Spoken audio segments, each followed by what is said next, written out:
Hello friends, welcome to IICS platform. आज है 1 जुलाई और 1 जुलाई के करेंगे हम करंट अफेयर के MCQ।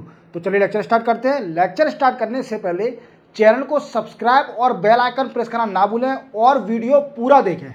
चलिए first question, which country top in global liability index 2024। देखो इनने पूछा है कि एक ग्लोबल लायबिलिटी इंडेक्स है जो जिसको निकालता है इकोनॉमिक इंटेलिजेंस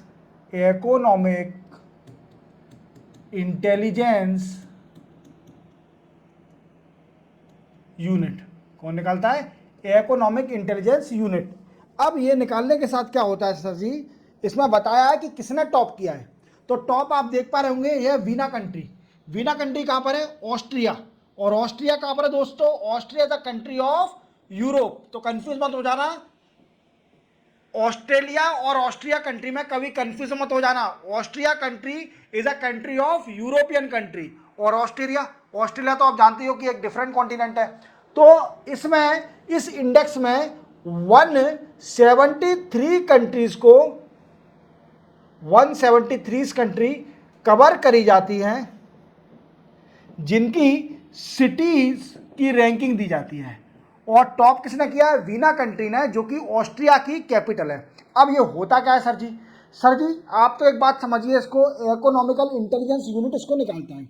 और दूसरी बात एक और याद रखिए कि इसमें देखा जाता है कि लोग बाग कितने खुश हैं, किसी सिटी में रह के अत्याचार तो नहीं हो रहा है उनके ऊपर, तो इसमें देखा जाता है। इसी के साथ चलते हैं नेक्स्ट क्वेश्चन पर। नेक्स्ट क्वेश्चन दोस्तों, which bank provide $1.5 billion to India for green energy push. देखो ग्रीन एनर्जी मींस, देखो मैंने आपको बताया था कि हमारे वर्ल्ड में सबसे ज्यादा क्या हो रहा है डिफिकल्टी, ये क्या है? Renewable energy. Non renewable energy क्या होता है? जो कि जिनको अपन रिन्यू नहीं कर सकते। What I means, coal, natural gas, fuel, these are the non renewable energy. और रिन्यूएबल एनर्जी क्या होता है दोस्तों?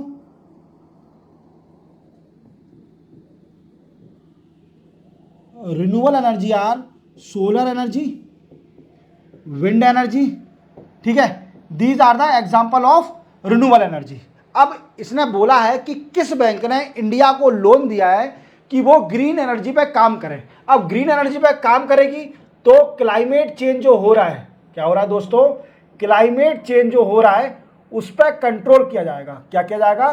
कंट्रोल कर दिया जाएगा, ठीक है। व्हाट आई मीन्स, टेम्परेचर बढ़ रहा है ड्यू टू पॉल्यूशन, वो कंट्रोल हो जाएगा। तो वर्ल्ड बैंक $1.5 बिलियन देगी किसको? किसको? इंडिया को देगी फॉर ग्रीन एनर्जी पुश के लिए। समझ में आ गया? इसी के साथ चलते हैं अपन नेक्स्ट क्वेश्चन पर। नेक्स्ट क्वेश्चन दोस्तों, who is DG of RPF, मतलब डायरेक्टर जनरल कौन है रेलवे प्रोटेक्शन फोर्स के? ये हैं मनोज यादव। अब ये न्यूज में क्यों है दोस्तों? तो एक RPF ने एक ऐप लॉन्च करी है जिसका नाम है ई संज्ञान ऐप। अब ये ऐप क्या करेगी? तो इस ऐप के जरिए जो भी RPF के जवान होंगे वो क्या कर सकेंगे कि जो हमारे भारत में आज से जो लागू हो गए हैं, कौन से नए कानून, IPC के नए कानून, जिसको अपन बोलते हैं भारतीय न्याय संहिता। दूसरा है भारतीय हमारा क्रिमिनल प्रोसीजर कोड, जिसको चेंज कर दिया है भारतीय नागरिक सुरक्षा संहिता। और तीसरा है इंडियन एविडेंस एक्ट को चेंज कर दिया है, किससे? भारतीय जिसको अपन हिंदी में क्या बोलते हैं, एविडेंस को, साक्ष्य अधिनियम। ये तीनों कानून चेंज कर दिए हैं, ठीक है, नए कानून आ गए हैं। अब इन कानून की जानकारी के लिए for knowledge purpose get the knowledge of 3 act and law that RPF के लिए नई ऐप लॉन्च करी है जिसको बोलते हैं ई संज्ञान ऐप। ई संज्ञान ऐप में ये जितने भी जवान हैं ये तीनों कानून के बारे में जानकारी ले सकते हैं। जो नए कानून अभी आए हैं, नई धाराएं आई हैं, नए कानून आए हैं, उनके बारे में जानकारी ले सकते हैं और जान सकते हैं कि रेलवे से रिलेटेड कौन कौन से कानून इसके अंदर हैं। समझ में आ गया? मनोज यादव नाम रखोगे, याद रखेगा। चलते अपन नेक्स्ट क्वेश्चन पर। नेक्स्ट क्वेश्चन दोस्तों, which state of India build crore bioplastic park. कौन सी स्टेट 2000 करोड़ का बायोप्लास्टिक पार्क बना रही है? तो इसको याद रखना, ये बना रही है उत्तर प्रदेश। और कहाँ बना रही है ये? लखीमपुर में। क्लियर? इसमें क्या होगा, जो प्लास्टिक होती है मीन्स प्लास्टिक होती है, उसको आप जानते हो क्या होता है, वो एनवायरमेंट फ्रेंडली नहीं है। प्लास्टिक अपनी एनवायरमेंट फ्रेंडली नहीं है। अब क्या किया जाएगा दोस्तों, एक प्लास्टिक बनाई जाएगी, plastic bioplastic, what I means bioplastic बनाई जाएगी फ्रॉम नेचुरल फाइबर, नेचुरल या we can say polymer, natural polymer से एक बायोप्लास्टिक बनाई जाएगी जो कि एनवायरमेंट फ्रेंडली होगी। क्या होगी दोस्तों? एनवायरमेंट फ्रेंडली होगी। और ये भारत का पहला बायोप्लास्टिक पार्क है जो कि उत्तर प्रदेश में बनने जा रहा है। इसको याद रखना। इसी के साथ चलते हैं अपन नेक्स्ट क्वेश्चन पर। नेक्स्ट क्वेश्चन है दोस्तों, Adani group develop 2000 crore new terminal at which airport by 2025।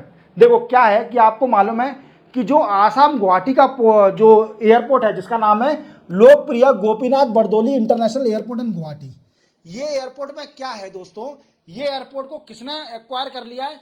Adani group ने इसको ले लिया है। अदानी ग्रुप ने इसको ले लिया है। अब इसमें एक नया टर्मिनल बनने जा रहा है, न्यू टर्मिनल। कितने का? 2000 करोड़ रुपीस का एक नया टर्मिनल बनने जा रहा है अपने गुवाहाटी के एयरपोर्ट पे। तो याद रखना, इससे बेनिफिट क्या होगा कि फ्लाइटें बढ़ेगी, इंटरनेशनल फ्लाइटें बढ़ेंगी। क्लियर? इसी के साथ चलते हैं अपन नेक्स्ट क्वेश्चन पर। नेक्स्ट क्वेश्चन है दोस्तों, who become a new foreign secretary.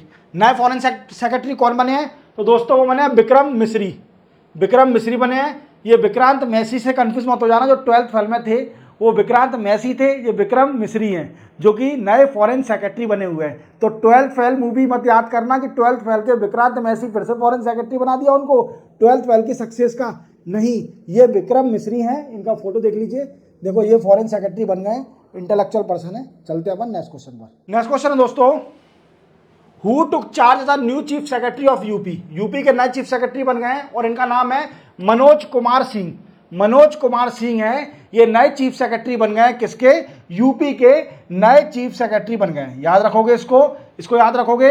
चलते अपन नेक्स्ट क्वेश्चन पर। नेक्स्ट क्वेश्चन है दोस्तों, which INS ship participate in the ex RIMPAC 2024 in Pearl Harbor. देखो एक INS शिप गई है जो कि रिम पैक 2024 को एक्सरसाइज को ज्वाइन करेगी, जिसका नाम है INS शिवालिक। क्या नाम है दोस्तों? INS शिवालिक। अब थोड़ा रिमपैक के बारे में अपन जान लेते हैं। रिमपैक क्या है दोस्तों? रिम पैसिफिक एक्सरसाइज मींस जो कंट्रियां पैसिफिक ओशियन को टच करती होंगी वो कंट्री इसमें पार्टिसिपेट करती है एक्सरसाइज में, मैरीटाइम एक्सरसाइज में। पर इस बार इंडिया ने अपना शिप भी भेजा है, INS शिवालिक शिप भेजा है रिम पैक में, मतलब रिम पैसिफिक मैरीटाइम एक्सरसाइज में। और एक और बात याद रखना, ये इंटरनेशनल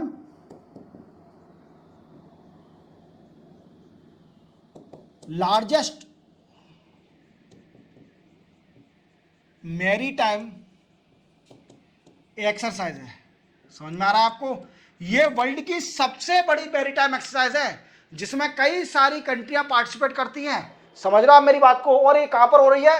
पर्ल हार्बर में हो रही है, 2024 की पर्ल हार्बर में। क्लियर? इसी के साथ चलते हैं अपन नेक्स्ट क्वेश्चन पर। नेक्स्ट क्वेश्चन है दोस्तों, which day is observe as a asteroid day 2024। तो ये मनाया जाता है 30 जून को, वर्ल्ड एस्ट्रॉयड डे 30 जून को मनाया जाता है। अब एस्ट्रॉयड होते क्या है? तो देखो ना ही ये प्लेनेट होते हैं, नाइदर प्लेनेट, पर दिखते ये प्लेनेट जैसे हैं, बिल्कुल दिखते ये प्लेनेट जैसे हैं। और ये रिवॉल्व करते हैं, ये बात ध्यान रखना, it is revolve between Mars and Jupiter. का रिवॉल्व करते हैं? मार्स एंड जुपिटर पर रिवॉल्व करते हैं, बिटवीन मार्स एंड जुपिटर के बीच में एस्ट्रॉयड रिवॉल्व करते हैं। और ये दिखते प्लेनेट जैसे हैं पर एक्चुअल में प्लेनेट होते नहीं हैं, ना ही प्लेनेट के शेप के वो दिखते हैं पर प्लेनेट होते नहीं है। ये एक तरह से डेब्रिस है, डेब्रिस बोल सकती है, या स्पेस में डेब्रिस हो जाता है, वो एस्टेरॉयड है, ठीक है। इसी के साथ हमारे 1 जुलाई के करंट अफेयर के एमसीक्यू कंप्लीट होते हैं।